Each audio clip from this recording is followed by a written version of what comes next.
Bismillahirrahmanirrahim. Alhamdulillahi rabbil alamin.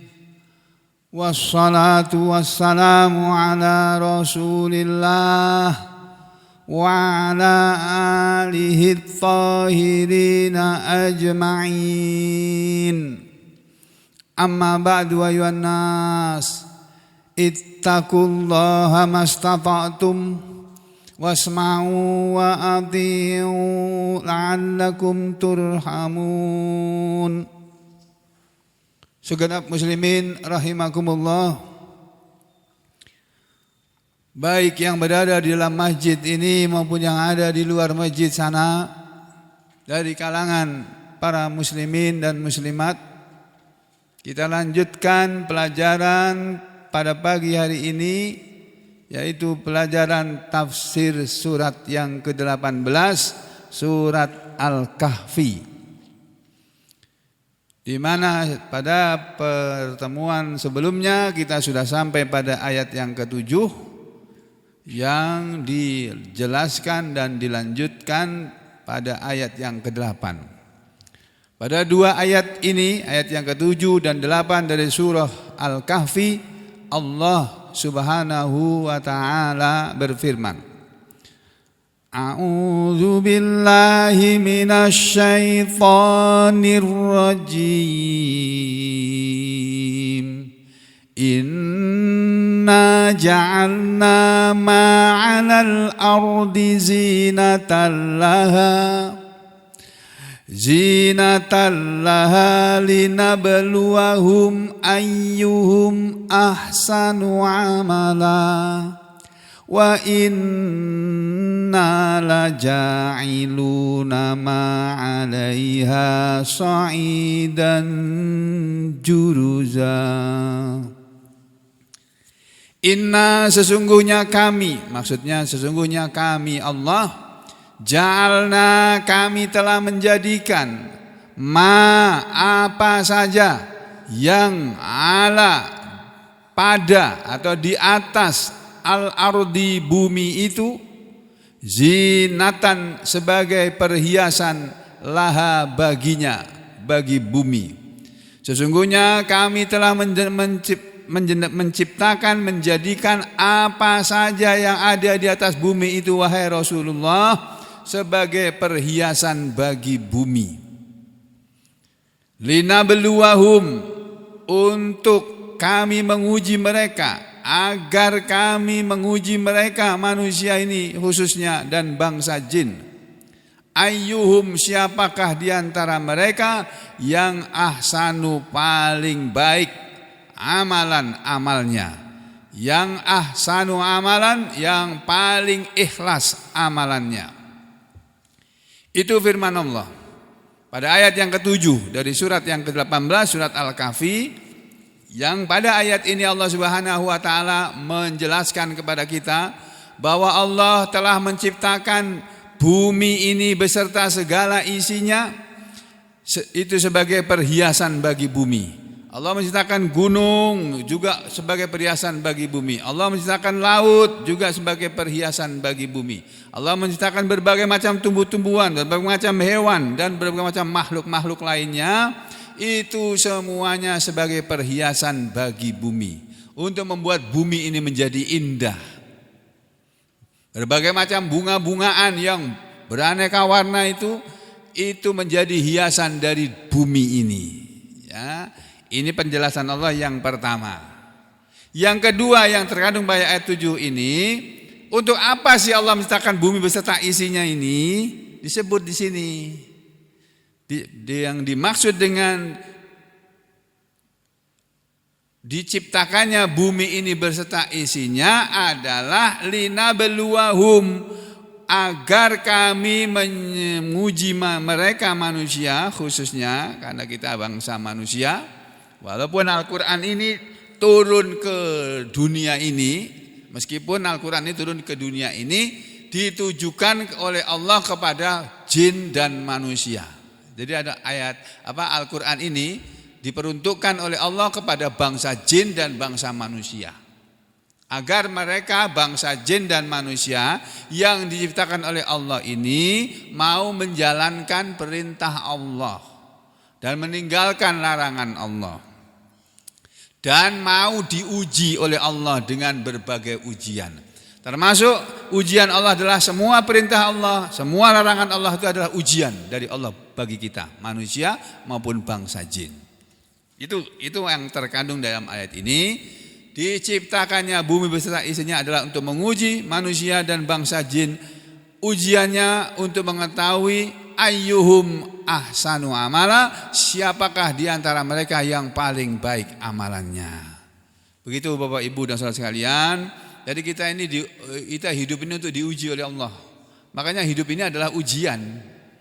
Tidak ada manusia yang hidup tanpa ujian. Semua manusia akan diuji oleh Allah. Dan ketahuilah bahwa yang namanya ujian itu bukan hanya hal-hal yang menyedihkan, yang menyusahkan, yang membuat manusia menderita. Bukannya itu. Penderitaan, kelaparan, kehausan, penyakit, bencana dan sebagainya yang tidak enak itu adalah ujian. Begitu juga Bapak Ibu dan saudara sekalian, kesenangan hidup ini, hidup yang senang, hidup yang enak, hidup bahagia, harta banyak, jabatan tinggi, menaik terus. Itu juga ujian dari Allah. Jadi jangan dibayangkan bahwa ujian itu hanya berupa hal-hal yang menyenangkan. Hal-hal yang menyusahkan itu pun ujian juga dari Allah. Nah, nanti di ayat yang lain kita ketemu ayatnya. Nah, ini cara kita mau menerangkan ayat yang ke-7 ini. Bahwa diciptakannya bumi beserta isinya adalah dengan tujuan untuk menguji manusia.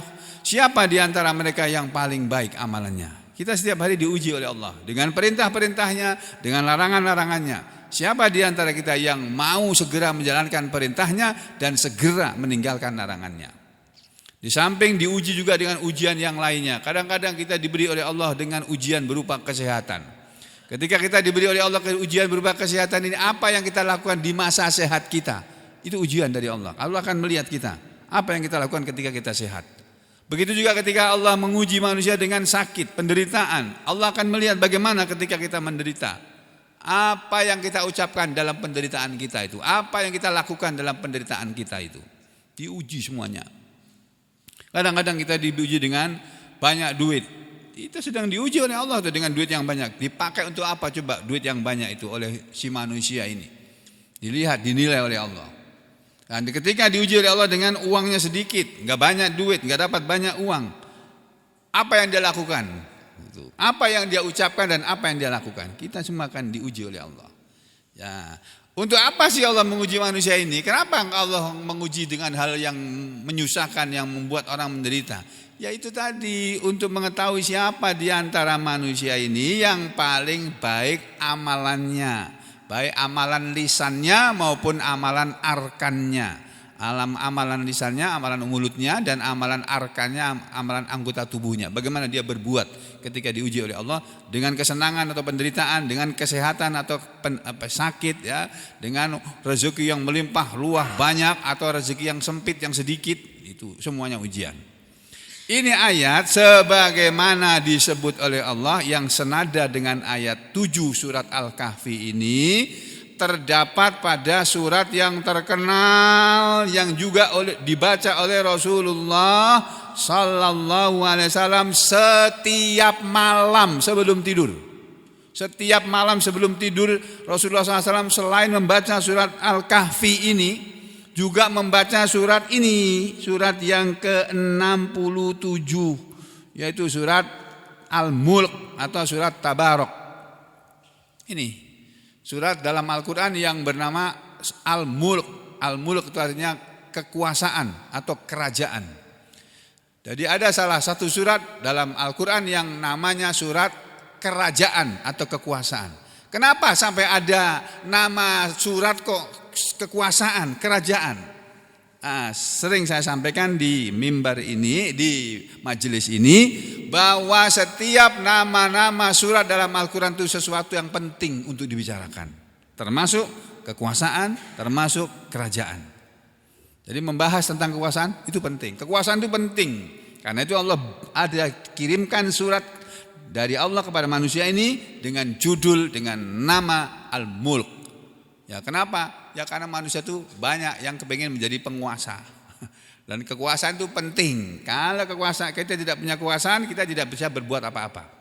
Tapi kalau kita punya kekuasaan, maka Allah akan memberi kita banyak manfaat dengan kekuasaan itu. Kalau kita menjadi orang yang berkuasa tetapi beriman. Itu yang penting. Ya. Di dalam surat Al-Mulk, surat yang ke-67, yang juga dibaca oleh Rasulullah SAW setiap malam sebelum tidur, tersebut ayatnya pada ayat 1 dan 2 dari surat ini yang bunyinya sebagai berikut. A'udzu billahi minasyaitonir rajim. Bismillahirrahmanirrahim. Tabarakalladzi biyadihil mulku wa huwa ala kulli syai'in qadir. Alladzi khalaqal mauta wal hayata liyabluwakum ayyukum ahsanu amala wa huwal azizul ghafur. Ini ayat 1 dan ayat 2 dari surat Al-Mulk itu tadi, di mana Allah Ta'ala berfirman, Tabaraka, maha barokah, maha banyak kebaikannya Dia, maha suci atau maha suci, maha baik Dia. Dia siapa? Allah. Alladzi, Allah yang maha baik, yang maha suci itu, alladzi yang biyadihi, di tangannya lah, di tangan Allah lah al-mulk, kekuasaan itu, kerajaan itu. Nanti di ayat yang lain di surat Ali Imran Allah mengajarkan kepada kita, ya, yang juga saudara-saudara tidak asing, ya, di surat Ali Imran, yaitu surat yang ketiga. Kita tinggalkan dulu surat Al-Mulk ini ya sebentar.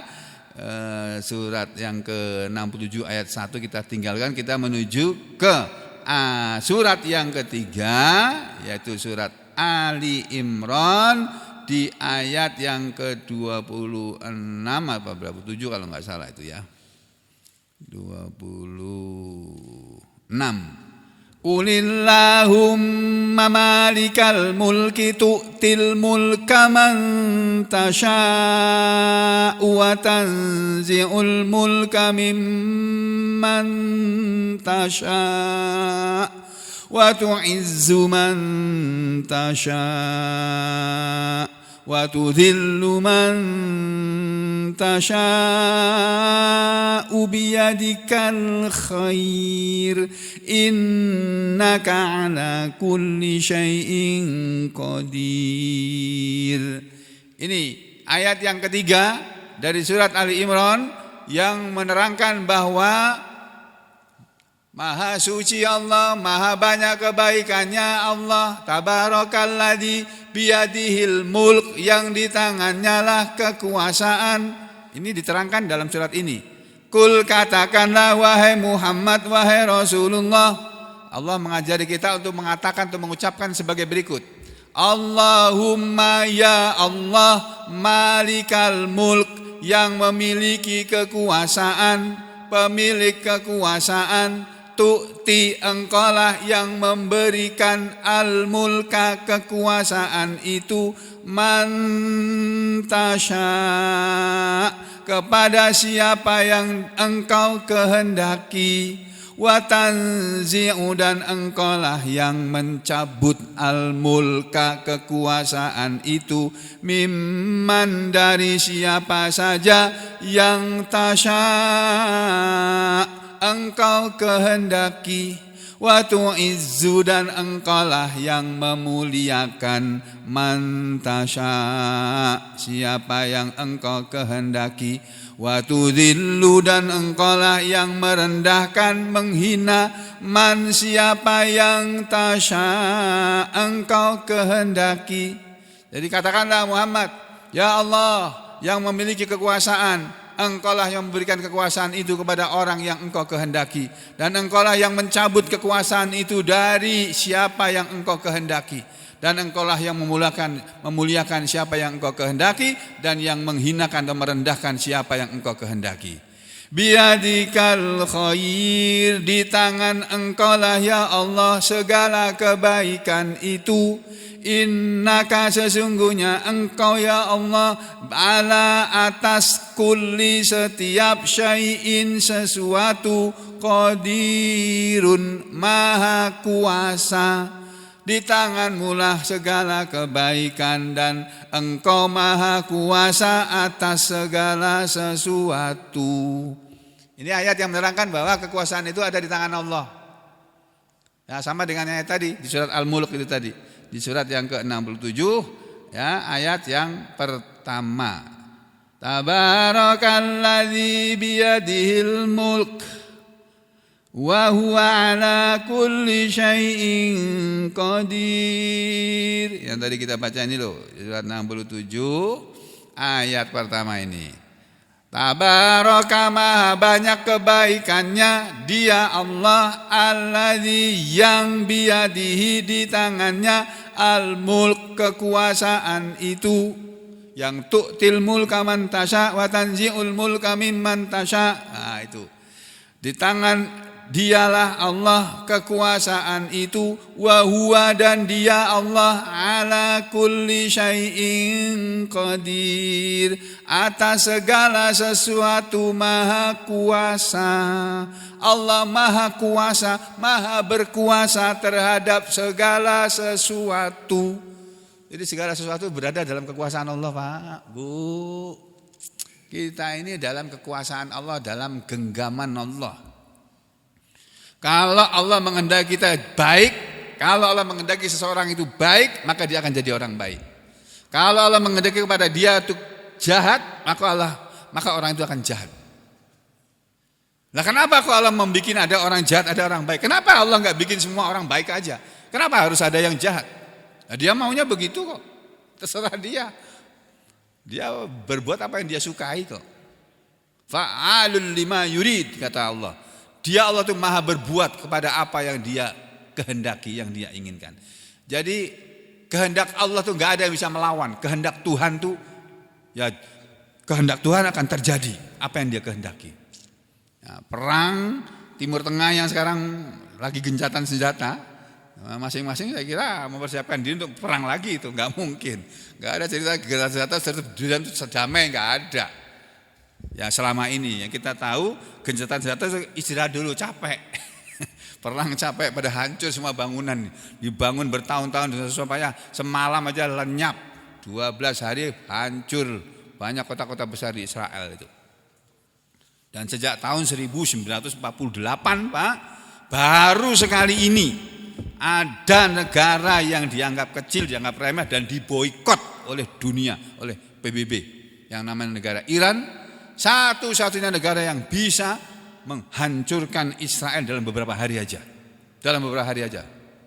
Dan kata Menteri Pertahanannya, itu baru 5% dari senjata yang kami miliki. Masih punya 95% kami untuk melenyapkan Israel dari muka bumi kalau kami mau. Masya Allah. Sementara negara-negara lain di sekitarnya yang katanya notabene negara muslim, penduduknya banyak muslimnya, bersahabat erat, bersahabat akrab dengan Israel yang telah membunuh saudara-saudara kita sesama muslim yang kebetulan hidup di Palestina. Rumah mereka hancur lebur. Tuh, tetangga-tetangganya yang kata negara itu tidak mau membantu, ngasih makan pun nggak mau, bahkan negerinya dilewati untuk pasokan bahan makanan dilarang. Mesir itu loh, tetangga Palestina yang katanya mayoritas muslim, presidennya muslim juga, banyak pejabatnya muslim, banyak kiainya, banyak ulamanya. Itu melarang kok kayak apa? Tuh. Jadi saudara sekalian, terjadinya perang Timur Tengah itu pun atas kehendak Allah itu. Ya, Israel yang mulai duluan menyerang, nah, dibalas oleh Iran. Balasnya nggak tanggung-tanggung. Di 12 hari hancur lebur itu. Pusat militer mereka semuanya. Sementara mereka mengaku mengebom daerah yang nuklirnya mereka, ternyata nggak ada apa-apanya, kerusakan sedikit aja. Karena yang mereka bom itu bukan yang mereka maksud. Pintar nih orang-orang Iran ini, karena tahu modelnya orang Israel, model orang mereka kayak gitu itu. Mereka bilang gencatan senjata itu cuma pura-pura, itu nanti perang lagi itu. Kita sih maunya berharap ya selamanya nggak ada lagi perang, karena perang itu berarti penderitaan aja. Perang itu dalam ajaran Islam, dalam ajaran Al-Quran itu hanya dibolehkan untuk membela kepentingan Allah, ya, bukan kepentingan manusia, bukan kepentingan penguasa, bukan untuk kepentingan perut, bukan untuk kepentingan uang, bukan untuk kepentingan jabatan. Diadakannya perang, diperbolehkannya perang. Perang dalam Islam hanya dibolehkan untuk menjaga kemuliaan Allah. Dan menjaga kemuliaan Allah itu adalah dengan menjaga kemuliaan agama Allah, kemuliaan Islam dan muslimin. Dijaga kalau perlu dengan perang. Nah, itu boleh kalau perang untuk itu, bukan perang untuk merebut kekuasaan, bukan perang untuk merebut kedaulatan negara lain, bukan, ya. Begitu saudara sekalian. Allah itu berkuasa atas segala sesuatu. Ini pada ayat yang kedua ini yang senada dengan ayat yang tadi kita sedang pelajari, ayat yang ke-7 dari surat Al-Kahfi. Di ayat yang kedua surat 67 atau surat Al-Mulk ini Allah Ta'ala berfirman, Allah yang maha baik itu, yang maha banyak kebaikannya itu, yang di tangan dialah segala kekuasaan itu, dan dialah yang maha kuasa atas segala sesuatu. Dia juga alladzi khalaqal mauta wal hayah, alladzi dialah yang khalaqa telah menciptakan al-mauta kematian itu, wal hayata dan kehidupan itu. Allah lah yang menciptakan ada kematian atau kelahiran manusia dan ada kematian manusia dan makhluk-makhluk yang bernyawa lainnya. Allah menciptakan manusia, ada hidup, ada yang mati, ada yang hidup, ada yang lahir, hidup dan ada yang mati. Itu juga tujuan diciptakannya oleh Allah kehidupan dan kematian adalah liyabluwakum, untuk menguji kalian semua wahai manusia dan bangsa jin. Ayyukum, siapakah di antara kalian yang ahsanu amala, paling baik amalnya, paling ikhlas amalnya. Wa huwal azizul ghafur. Wa huwa, dan dialah Allah al-aziz, yang maha gagah perkasa, al-ghafur, yang maha pengampun. Jadi ayat ini adalah ayat yang senada, yang sama dengan ayat 7 dari surat Al-Kahfi, bahwa maksud diciptakannya manusia, maksud diciptakannya kehidupan dan kematian oleh Allah untuk menguji kalian semua wahai manusia, siapakah di antara kalian yang paling baik amalnya? Siapakah di antara kalian yang paling ikhlas amalnya? Jadi hari demi hari kita diuji oleh Allah. Kita sudah jadi orang yang ikhlas atau belum? Kalau sudah jadi orang yang ikhlas, kita akan mati pada waktunya. Ya, demikian juga kalau sudah diuji oleh Allah bertahun-tahun sampai waktunya mati, dia belum juga jadi orang yang ikhlas, belum juga jadi orang yang beriman. Oh, berarti ini ketetapan Allah sudah atau sedang terjadi, bahwa manusia itu ternyata mati dalam keadaan kafir, bukan mati dalam keadaan iman. Na'udzubillah min syarri dzalik. Jadi itu Bapak-bapak, Ibu sekalian, maksud diciptakannya kehidupan dan kematian manusia atau makhluk ini untuk menguji siapa di antara kita yang paling baik amalnya. Maka marilah kita semuanya yang ngomong ini maupun yang mendengarkan berusaha dari hari ke hari kita makin baik. Kita harus berusaha menjadikan diri kita tuh hari ini lebih baik dari kemarin. Harus begitu. Kalau sama saja berarti belum baik kita. Ya, jangan sampai malah menjadi orang yang lebih buruk daripada kemarin, jangan. Kita berusaha dari hari ke hari menjadi lebih baik daripada kemarin. Hari ini lebih baik bagi kita dari kemarin, besok lebih baik daripada hari ini. Harusnya begitu. Kalau itu belum bisa terjadi pada diri kita, artinya kita masih perlu diuji terus. Belum lulus kita, masih di ujian terus gak kelar-kelar. Kan ada manusia bolak-balik ujian terus gak lulus, diuji lagi. Ikut ujian lagi, gak lulus lagi, ujian lagi, gak lulus. Sampai nanti dia bosan, berhenti, gak mau lagi ujian. Atau dia akan lulus pada waktunya nanti. Nah, ini yang tersebut pada surat Al-Mulk ayat 2, sama seperti yang tersebut dalam surat Al-Kahfi surat yang ke-18 tadi ini ya. Ayat yang ke-7 ini. Inna ja'alna. Nah, bedanya di sini bukan tabarakalladzi alladzi khalaqal mauta wal hayata liyabluwakum ayyukum ahsanu amala. Bukan seperti itu, tapi bunyi ayatnya inna ja'alna, sesungguhnya kami telah menjadikan ma'alal ardi, apa saja yang ada di atas bumi itu, zinatan laha, sebagai perhiasan bagi bumi, linabluwahum, untuk kami menguji mereka. Kalau di surat Al-Mulk kan liyabluwakum ayyukum ahsanu amala, untuk dia Allah menguji kalian siapa di antara kalian yang paling baik amalnya. Kalau ini bunyinya linabluwahum, untuk kami menguji mereka, ayyuhum, siapakah di antara mereka, ahsanu amala, yang paling baik amalnya. Jadi begitu ayat yang ke-7 ini menerangkan kepada kita bahwa hidup ini adalah ujian. Dan ujian ini baru berhenti kalau kita sudah mati. Dan kematian itu sendiri juga ujian itu. Itu disebut surah Al-Baqarah yang sering dibaca oleh Mas mana itu? Mas Rahman. Nah, mana Mas Rahman? Enggak kelihatan. Nah. Jadi Bapak Ibu dan saudara sekalian, hidup ini adalah ujian, maka bersiap-siaplah untuk selalu diuji oleh Allah. Nah, kalau kita diuji dengan kesenangan, bersyukur. Diuji dengan kesehatan, bersyukur. Diuji dengan sesuatu yang menyenangkan, dengan duit yang banyak, jabatan naik terus, bersyukur kepada Allah.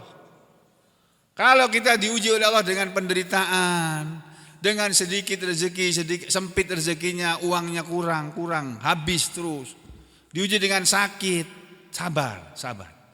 Itu modal untuk hidup ini. 1, iman. 2, amal soleh, tetap beramal soleh walaupun dalam keadaan seperti apapun, ya. Kemudian menuntut ilmu, tawasau bil haq, saling berwasiat dengan kebenaran, dengan al-haq, dan untuk bisa berwasiat, saling berwasiat dengan kebenaran harus punya ilmu. Nah, makanya kita menuntut ilmu. Jadi bekal hidup itu 1, iman, 2, amal soleh. Untuk bisa beriman dan beramal soleh, orang perlu ilmu. Jadi kita harus menuntut ilmu. Ya. Terus habis itu sabar dalam menuntut ilmu, sabar dalam menyampaikan ilmu, walaupun orang nggak mau dengar. Ya. Kita saya tiap hari berteriak tidak di sini, orang mau dengar dan menerima, mengamalkan. Alhamdulillah, tidak mau dengar dan tidak mau mengamalkan, bahkan benci sama saya. Alhamdulillah, nggak apa-apa. Kalau saya dibenci karena menyampaikan kebenaran. Tapi kalau saya dibenci karena saya melakukan pelanggaran hukum, melakukan suatu perbuatan jahat, perbuatan jelek, saya perlu bersedih itu. Ya. Jadi saudara sekalian, kalau di surat ini Allah berfirman, sesungguhnya kami telah menjadikan apa yang ada di bumi ini sebagai perhiasan bagi bumi untuk menguji mereka manusia, siapa di antara mereka yang paling baik amalnya. Jadi kita harus selalu siap untuk diuji oleh Allah dan berusaha dari hari ke hari menjadi orang yang paling baik. Kita memang harus berusaha menjadi manusia yang terbaik. Berusaha, tapi tidak boleh merasa bahwa kita sudah paling baik, enggak boleh. Kita dilarang menjadi orang yang merasa paling baik, enggak boleh itu. Tapi berusaha untuk menjadi orang yang terbaik itu wajib, harus. Hari ini mungkin kita belum baik karena kita masih banyak berbuat salah, berbuat dosa. Besok pagi masih ada. Ya. Kalau hari ini belum baik, besok pagi mudah-mudahan kita lebih baik. Kalau besok pagi belum baik, masih ada minggu depan. Kalau seminggu depan juga belum bisa baik, masih ada bulan depan. Kalau sebulan ini kita belum baik, masih ada bulan depan. Kalau bulan depan belum baik, masih ada tahun depan. Nah, ini tahun baru nih, baru tahun baru Muslim, tahun baru Hijriah kemarin, hari Jumat ya. Tanggal 1 Muharram. 1 Muharram. Ya benar ya, 1 Muharram. 1 Muharram benar. 1 Muharram itu tahun kalender tahun baru bulan pertama dari tahun tahun Islam, tahun Hijriah. Ya. Jadi kita berusaha di tahun ini ya berusaha lebih baik daripada tahun yang kemarin. Dan saudara, dalam kalender Islam tanggal 1 Muharram ya yang merupakan tahun baru. Benar enggak sih? Benar ya? Tahun baru Muslimin berbeda dengan tahun baru Masehi. Tahun baru Masehi itu tanggal 1 Januari setiap tahunnya. Itu dirayakan oleh manusia.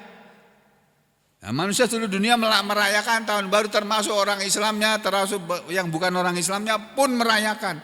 Padahal Allah tidak pernah menyuruh kita merayakan tahun baru.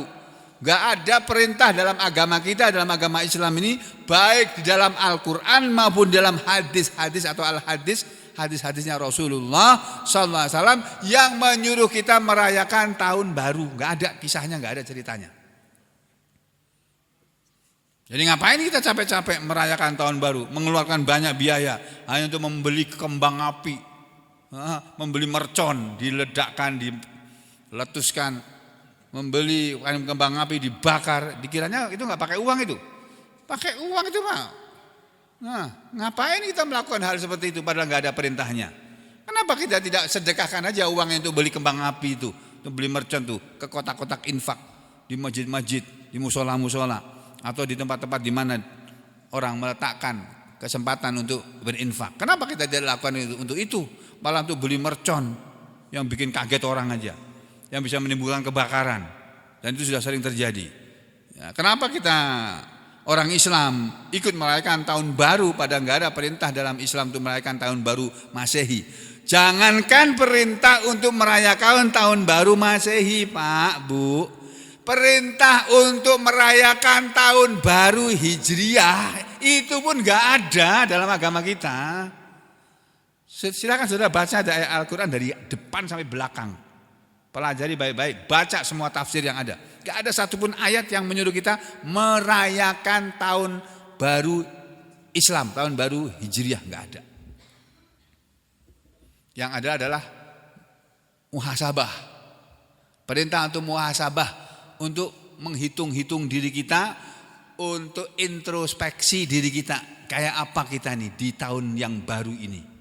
Apakah kita sudah lebih baik atau belum? Makanya ada sebagian ulama menulis doa akhir tahun, doa awal tahun, dibaca setiap malam tahun baru Hijriah. Itu karangan ulama, bukan dari Rasulullah SAW. Dari Rasulullah nggak ada Rasulullah SAW itu menyuruh kita pawai malam tahun baru pakai obor, nggak ada, Pak. Itu kita sendiri yang menyelenggarakan, kita jadikan sebagai tradisi. Itu tradisi, bukan ajaran agama. Harus dibedakan antara tradisi kebiasaan dengan ajaran agama yang datang dari Allah dan Rasulnya.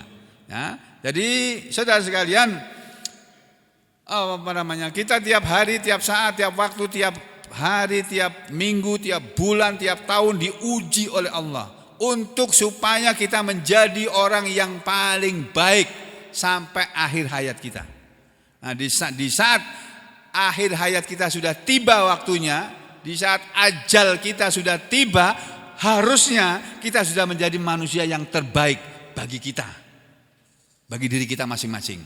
Karena baiknya seseorang, baiknya saya dengan baiknya antum semuanya, baiknya anda semuanya berbeda-beda. Ya.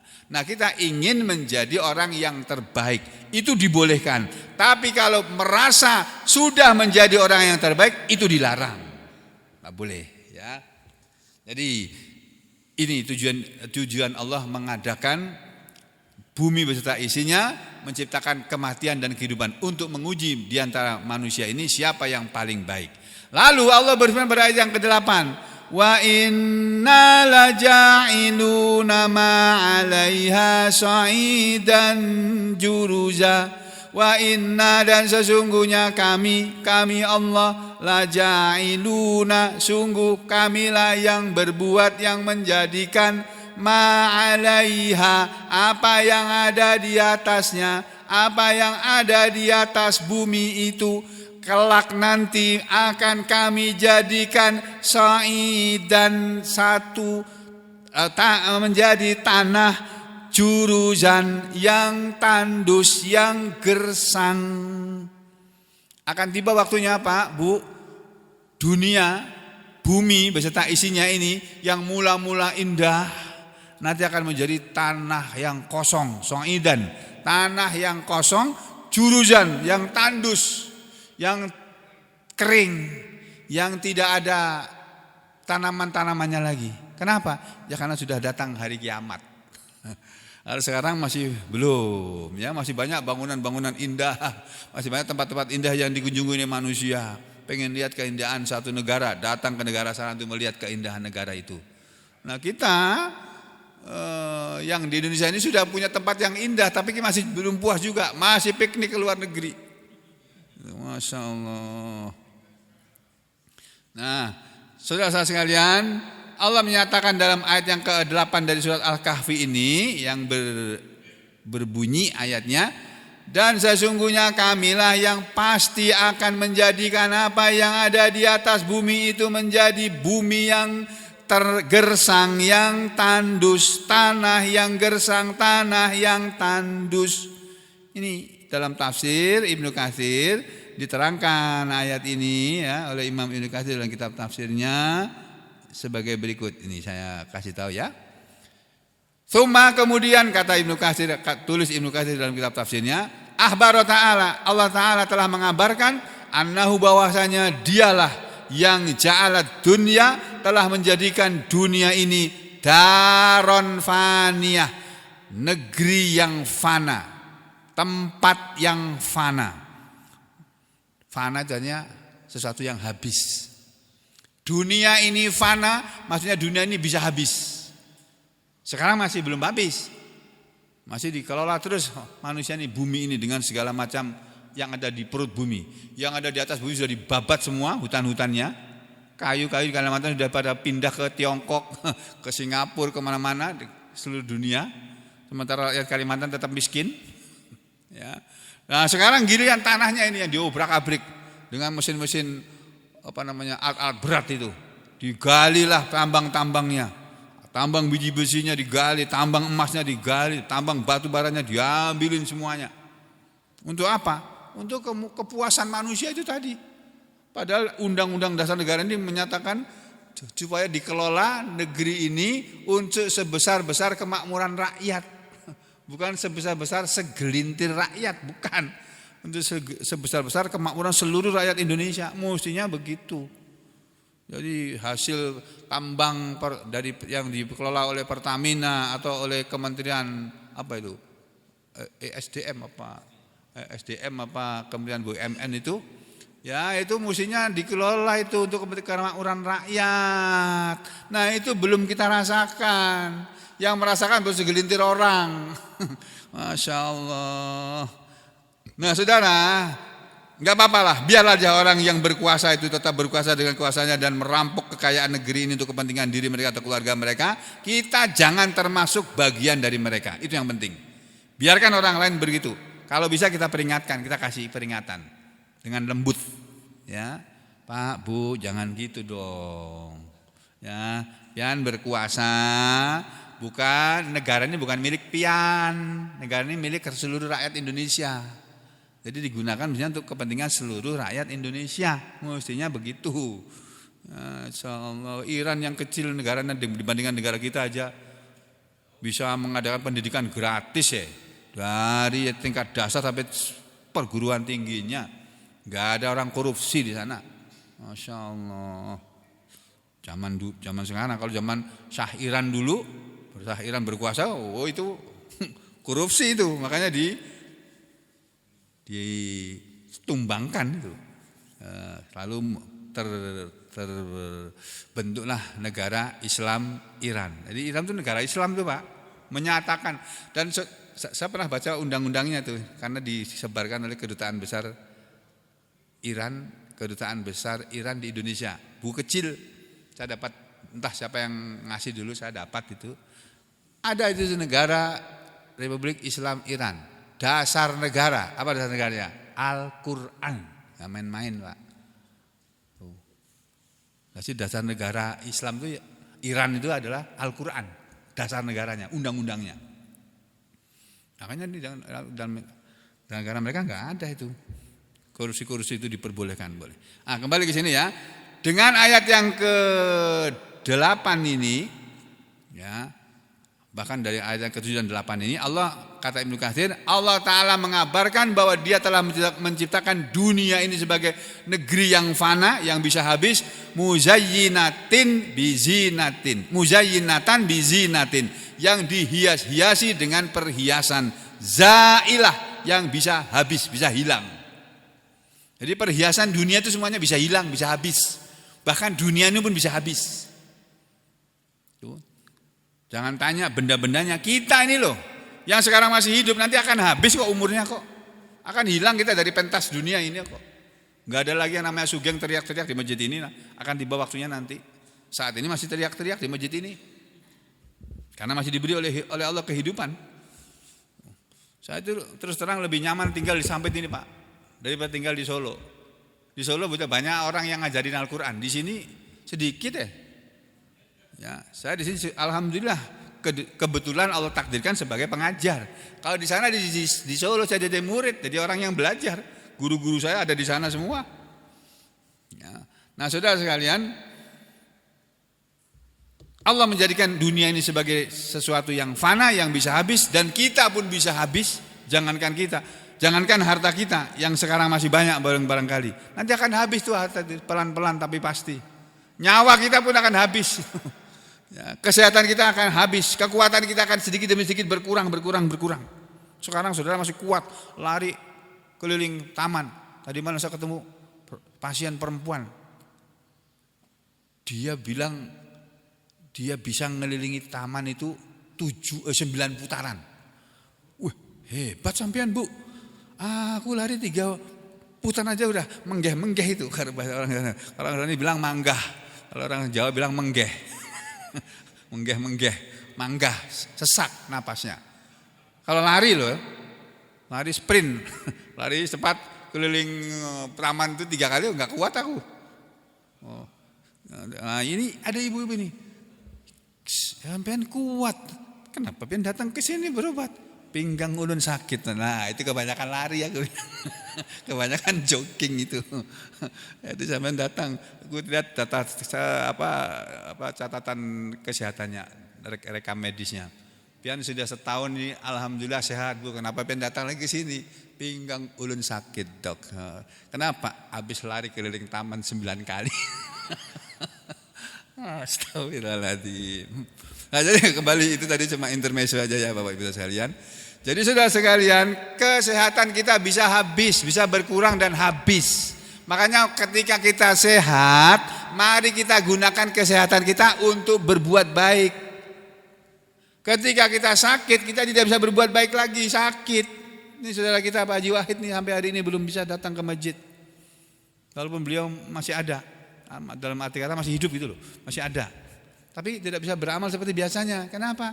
Karena diberi oleh Allah ujian. Dan aku tidak tahu ujiannya, Masya Allah. Aku ini dokter, tapi nggak tahu penyakitnya Pak Wahid itu apa. Baru tahu katanya setelah beriksa di sana, beliau sakit. Nah, sudah ketahuan penyakitnya. Lalu dokternya mau mengobati, takut. Kenapa? Karena umurnya sudah sepuh. Nah itu, ini yang sepuh-sepuh nih, bersyukurlah pian-pian nih, sepuh, sudah tua, tapi masih bisa jalan ke masjid. Walaupun Pak Mustad tuh kalau duduk di sini kelawasan kada kawa itu. Harus duduk bersandar. Tapi masih kawa ke masjid, bersyukur itu Pak Haji Mustad bersyukur. Mana lagi yang sepuh-sepuh ini? Nih Pak Haji Hamli. Pak apa ini? Nanang nih. Pak Anang. Anang siapa? Julukannya? Abdullah. Ya Abdullah, Anang. Pak Anang ini sudah sepuh, sudah tua, tapi masih bisa ke masjid ini. Masya Allah, bersyukur ini. Masih bersepeda lagi ya Pak ya. Kadang-kadang naik sepeda ke sini. Masya Allah. Nah itu mestinya Bapak Ibu itu kita diberi oleh Allah umur. Kita gunakan dalam kebaikan, untuk kebaikan. Mumpung belum habis, karena dunia ini akan habis. Wa innama, dan sesungguhnya tiada lain, kata Ibnu Katsir, ja'alaha, Allah menjadikan dunia ini daron darohtibarin, sebagai tempat ujian, sebagai negeri tempat diuji, tempat ujiannya manusia. La darokoror, bukan sebagai negeri yang kekal. Jadi dunia ini tidak kekal. Jadi lawannya fana itu kekal. Dunia ini fana, tidak kekal. Tapi kalau akhirat itu kekal. Jadi kalau kita hidup mencari dunia, salah besar.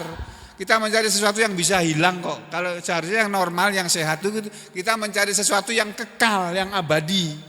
Dan yang kekal dan abadi itu adanya di akhirat sana, bukan di dunia.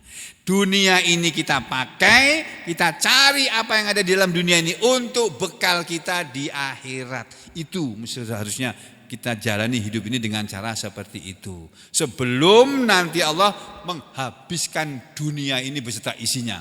Yang tadinya tanahnya subur, banyak menghasilkan tanaman dan buah-buahan yang beraneka ragam, akan dibawa waktu nanti bumi itu menjadi gersang. Kenapa? Karena kena bom nuklir. Kena bom nuklir ya habis. Semua tanaman akan rusak, bukannya manusianya. Semua tanaman, makhluk akan musnah. Nah, mumpung itu belum terjadi, Bapak Ibu saudara sekalian, ayo kita sama-sama berusaha untuk berbuat baik di dunia ini. Mumpung kita masih diberi oleh Allah umur, kita pakai umur kita untuk berbuat baik dan tetap menjadi orang yang beriman, sehingga kita mati dalam keadaan husnul khotimah. Amin ya rabbal alamin. Wa aqulu qouli hadza astaghfirullah li wa lakum. Allahumma taqabbal minna innaka antas samiul alim wa tub alaina innaka antat tawwabur rahim. Wa sallallahu ala Muhammadin wa ala ali Muhammad walhamdulillahi rabbil alamin.